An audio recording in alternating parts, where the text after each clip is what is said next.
Pak, apa saja kemampuan yang dimiliki guru agar menjadi guru yang efektif di abad 21 ini, Pak?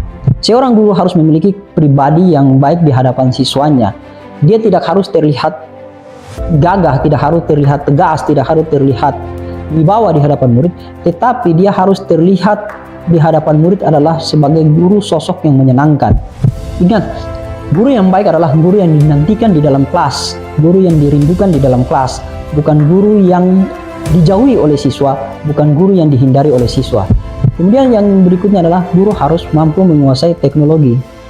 Ingat, saat ini siswa sudah pandai menggunakan teknologi. Guru tidak boleh kalah dari siswa. Karena dari segi pembelajaran, guru sebagai pembimbing, bukan kita dibimbing oleh siswa. Perubahan apa yang dibawa abad 21 pada proses belajar mengajar? Kadang guru memberikan tugas dalam hal ini adalah mencatat. Kemudian catatan itu harus dikumpulkan. Kemudian juga guru memberikan pelajaran di kelas dengan cara mencatat. Kemudian catatan itu nanti akan diperiksa. Tradisi-tradisi CBSA atau catat buku sampai habis ini tidak bisa kita pungkiri karena masih kita jumpai sampai saat ini. Nah, hal yang dilakukan terkait dengan perubahan pembelajaran ke abad 21 ini, guru harus merubah metodenya. Tugasnya seperti apa? Maka tadi di awal saya katakan bahwa guru harus mampu menguasai beberapa teknologi, sehingga tugas yang diberikan kepada siswa ketika tugas itu dikumpulkan bukan lagi dengan sistem kertas, tapi mungkin guru memberikan link aplikasi kepada siswa, siswa mengisi link itu dengan cara mengupload tugas yang sudah dibuat, sehingga tidak lagi menumpuk banyak tugas yang terdapat pada meja-meja guru.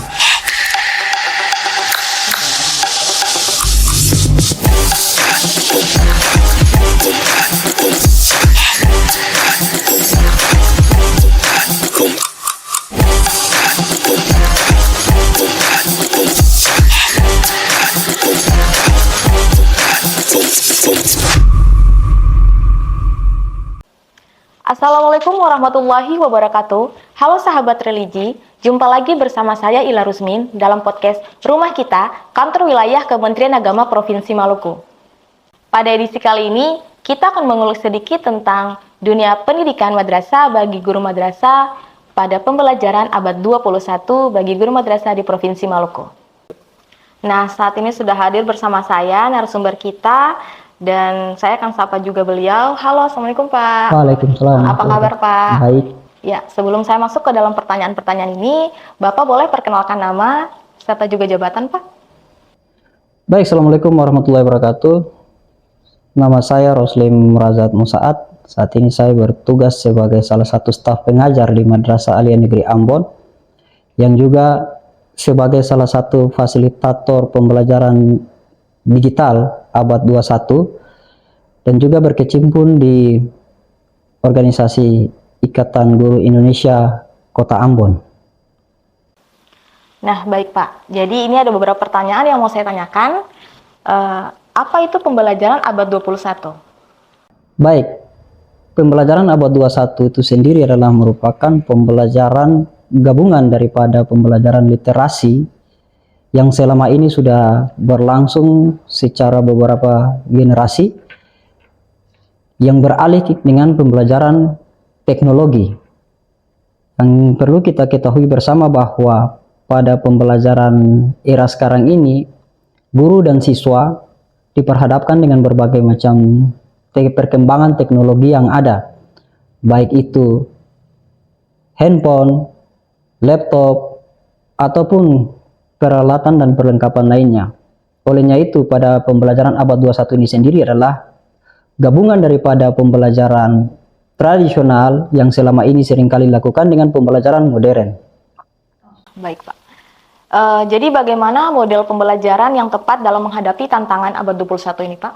Oke, pembelajaran yang tepat untuk pembelajaran abad 21 yaitu pembelajaran basic learning, yang artinya di mana siswa diperuntukkan untuk lebih menggali informasi secara sendiri.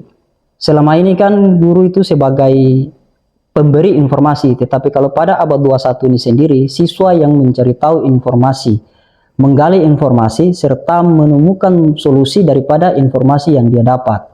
Nah, pada pembelajaran ini juga, guru membimbing siswa. Nah, di sini harus perlu diingat ya, guru itu dia hanya membimbing dan mengarahkan. Guru tidak lagi sepenuhnya atau seutuhnya mengajar. Materi yang disampaikan kepada guru itu hanya bersifat pengarahan. Sisanya itu siswa yang harus mencari informasi untuk menyelesaikan persoalan yang terdapat pada materi itu. Jadi dalam abad 21 ini bukan hanya guru yang menjelaskan, tapi siswa juga harus menjelaskan terkait apa yang dia dapat informasi dari media sosial. Ya, ada tiga metode yang digunakan, tiga prinsip dalam pembelajaran abad 21, yaitu yang pertama adalah pembelajaran discovery. Yaitu pembelajaran itu adalah merupakan bagaimana siswa melakukan penelitian atau pengamatan langsung terhadap masalah. Kemudian yang kedua adalah pembelajaran berbasis proyek.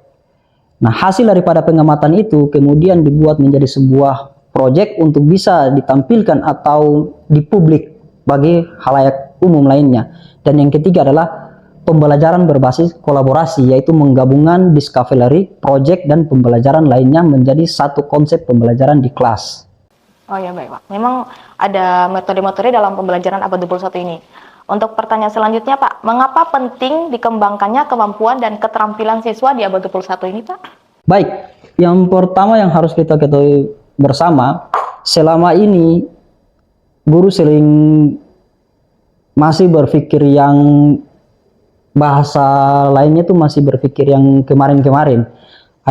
Sampai ada bahasa yang sering keluar, mendingan kita belajar pada yang dulu-dulu. Itu siswa lebih mudah pahami daripada kita belajar pada sekarang ini. Nah, sebenarnya ini adalah suatu pemahaman yang agak berbeda gitu. Karena perlu kita ingat bahwa pembelajaran yang kemarin, ingat kita di Indonesia ini sudah mengalami 11 kali pergantian kurikulum. Mulai dari zaman pemerintah Hindia Belanda sampai sekarang reformasi dan masuk juga pada abad 21 ini. Nah, pada abad 21 ini kan dikenal dengan kurikulumnya adalah kurikulum merdeka.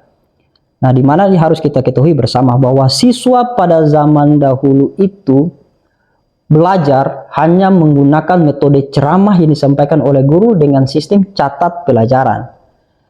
Kemudian siswa pada masa itu belum mengenal yang namanya gadget, belum mengenal yang namanya medsos, belum mengenal yang namanya informasi lainnya. Sehingga fokus siswa itu kan hanya bermain, belajar. Kemudian, kalau pada saat ini sekarang, pada zaman sekarang, siswa sudah terpengaruh dengan berbagai macam teknologi informasi. Sudah mulai mengenal medsos, sudah mulai mengenal media-media lainnya. Sehingga, guru perlu harus ingat bahwa apabila siswa tidak mampu terhadap gaya mengajar guru, gaya belajar guru, maka guru harus merubah tentang gaya mengajar berdasarkan aktivitas siswa. Contohnya, dalam pembelajaran, guru harus merubah metode pembelajaran yang selama ini hanya sebatas catat, rubah dia menjadi sistem media pembelajaran berbasis digital. Siswa lebih banyak bermain games, maka pembelajaran dirubah dalam bentuk games.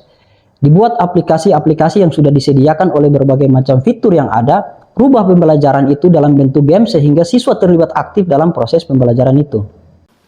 Oh ya, baik Pak. Jadi memang di sini peran guru sebagai fasilitator dan juga guru harus bisa mengikuti cara kurikulum yang baru Pak. Jadi tidak terpacu pada kurikulum yang sebelum-sebelumnya.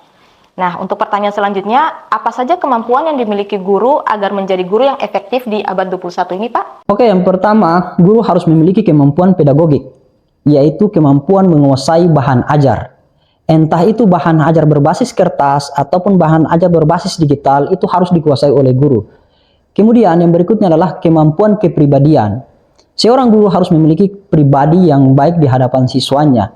Dia tidak harus terlihat gagah, tidak harus terlihat tegas, tidak harus terlihat wibawa di hadapan murid, tetapi dia harus terlihat di hadapan murid adalah sebagai guru sosok yang menyenangkan. Ingat, guru yang baik adalah guru yang dinantikan di dalam kelas, guru yang dirindukan di dalam kelas, bukan guru yang dijauhi oleh siswa, bukan guru yang dihindari oleh siswa. Kemudian yang berikutnya adalah kemampuan komunikasi yang baik. Nah, guru harus memiliki kemampuan komunikasi dalam hal menyampaikan berbagai macam materi yang ada, sehingga siswa mudah mencernanya. Kadang-kadang gini, dalam hal komunikasi juga, guru harus perlu menyesuaikan dengan kondisi lingkungan. Kalau kita berada pada lingkungan yang notabene-nya banyak adalah dalam siswa itu adalah anak-anak yang berasal dari kampung, maka dari segi komunikasi kita harus menyesuaikan dengan komunikasi mereka sehingga mereka dengan mudah akan menerima materi yang kita sampaikan. Kemudian yang berikutnya adalah guru harus mampu menguasai teknologi.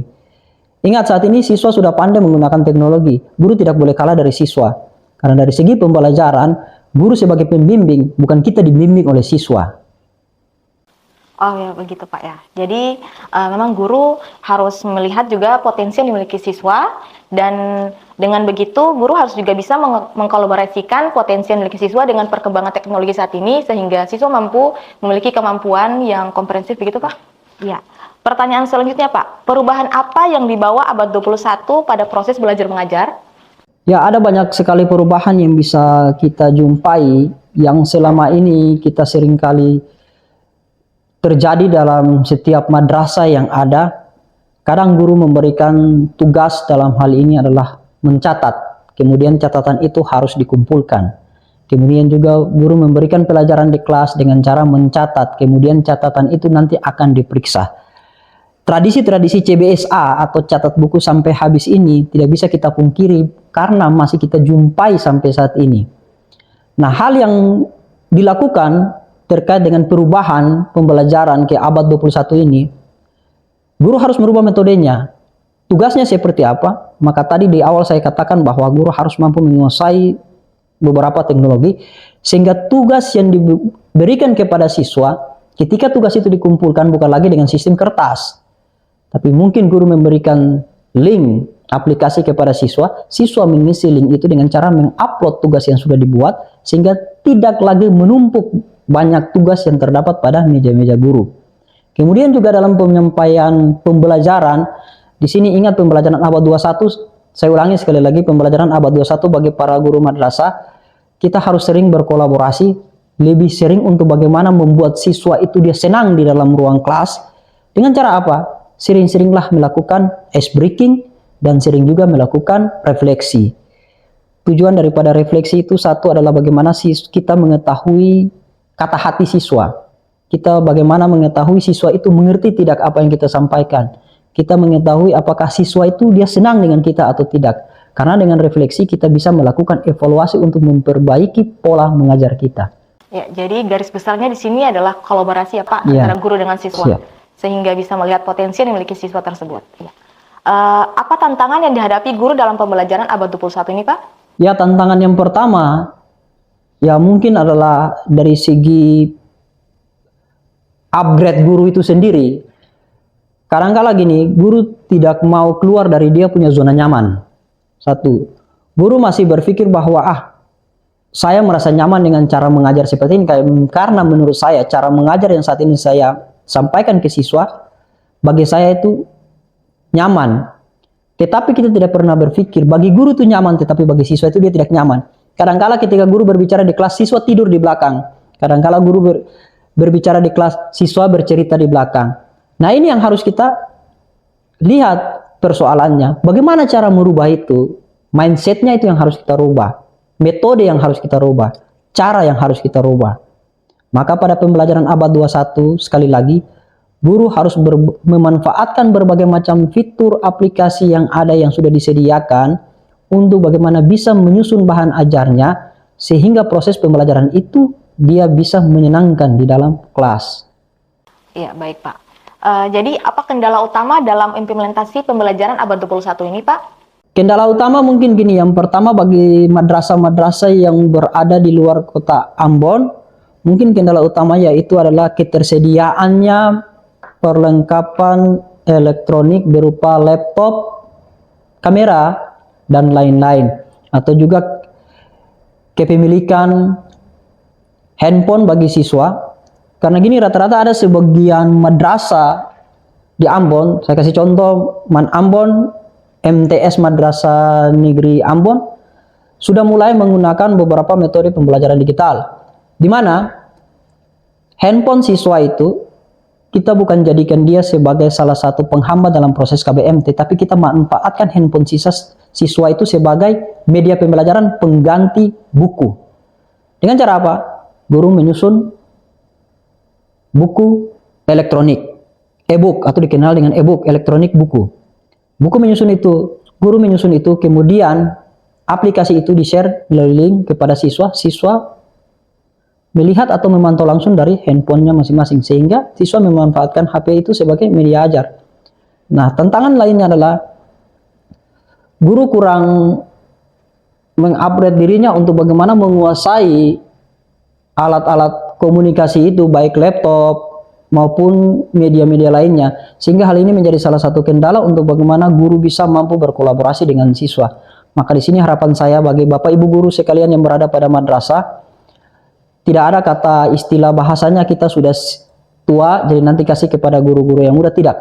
Semua itu harus berubah, harus berubah. Mau dia tua atau mau dia muda, itu kembali kepada motivasi daripada kita sendiri. Mau siswa itu berhasil, berarti kita yang harus berubah dulu. Ketika kita mampu berubah, maka kita akan mampu merubah itu siswa. Ya, baik sekali Pak ya. Ini ada pertanyaan terkait yang tadi Bapak sudah jelaskan terkait media. Nah, selain media gadget, media pembelajaran apa yang tepat digunakan pada pembelajaran abad 21 ini Pak? Oh ya, sebenarnya banyak media yang tersedia ya. Salah satu contohnya adalah mungkin pada penggunaan aplikasi Canva. Aplikasi Canva sendiri adalah aplikasi yang memang sengaja dibuat oleh pemerintah untuk mendukung proses pembelajaran bagi siswa. Karena dalam aplikasi itu, guru dengan mudah bagaimana menyusun lembar kerja peserta didik, menyusun berbagai media pembelajaran interaktif, yang dimana media pembelajaran interaktif itu bisa berhubungan antara guru dan siswa. Kemudian juga aplikasi-aplikasi lain seperti Bambuzigal untuk bagaimana guru membuat sebuah games pada pembelajaran sehingga siswa aktif dalam melakukan sebuah permainan-permainan dalam pembelajaran tersebut. Kemudian juga aplikasi-aplikasi lain juga yang mungkin kalau Bapak Ibu guru berkeinginan untuk melakukan proses pembelajaran dengan media digital, maka aplikasi cukup banyak tersedia. Wordwall contoh misalnya, itu bisa dipakai sebagai penyusun bahan ajar Bapak Ibu. Tapi di sini kalau bisa saya sarankan untuk Bapak Ibu, kalau mau untuk menyusun media pembelajaran berbasis interaktif, berbasis digital, yang paling lengkap bagi saya adalah Bapak Ibu menggunakan aplikasi Canva. Ya, jadi memang sudah ada aplikasi-aplikasi yang Bapak Ibu guru madrasah ini bisa pakai untuk berikan materi kepada siswa. Dan ini pertanyaan terakhir ya Pak ya, apa yang harus disiapkan oleh guru dalam menghadapi abad 21 ini? Oke, baik. Bapak Ibu guru, yang harus kita siapkan yang pertama adalah mindset kita. Kita harus berani untuk bagaimana keluar dari rasa zona nyaman kita. Kita harus menjemput era ini. Kita tidak bisa menghindari perkembangan teknologi saat ini. Abad 21 ini adalah merupakan abad langkah awal untuk menuju Indonesia emas di tahun 2045. Maka pada abad 21 ini, guru diminta untuk bagaimana berupaya semaksimal mungkin untuk memanfaatkan berbagai macam metode yang telah disiapkan, berbagai macam media pembelajaran yang disiapkan, untuk kita melakukan proses pembelajaran interaktif dengan siswa. Ingat, siswa saat ini sudah jauh lebih maju. Siswa sudah menguasai berbagai macam teknologi, dan kita sebagai guru tidak boleh tertinggal. Kenapa? Apabila kita tertinggal daripada siswa, itu adalah salah satu minus bagi kita selaku tenaga pengajar. Mungkin yang perlu saya harapkan kepada Bapak Ibu guru di madrasah sekalian, mulailah kita merubah cara kita, metode belajar kita dari yang pernah biasa-biasa saja menjadi agak luar biasa, sehingga tujuan daripada inovasi daripada guru itu bisa kita capai dengan baik. Wah, terima kasih. Ini sangat menarik sekali Pak. Semoga apa yang Bapak sampaikan ini bisa diterapkan oleh Bapak Ibu guru di madrasah, khususnya di Provinsi Maluku ini. Karena Bapak Ibu guru di madrasah kan sebagai fasilitator yang juga bisa untuk mencerdaskan adik-adik yang ada di madrasah, khususnya di Provinsi Maluku. Nah, terima kasih Pak, waktunya sudah menyisihkan sedikit waktu untuk kami, dan terima kasih. Semoga bermanfaat bagi Bapak Ibu guru yang ada di Provinsi Maluku, khususnya di Madrasah Aliyah ataupun Madrasah Sanawiyah, Ibtidaiyah, dan juga lain-lain. Ya. Sampai di sini dulu podcast dalam tema pembelajaran abad 21 bagi guru madrasah di Provinsi Maluku. Sekian dan terima kasih. Wassalamualaikum warahmatullahi wabarakatuh.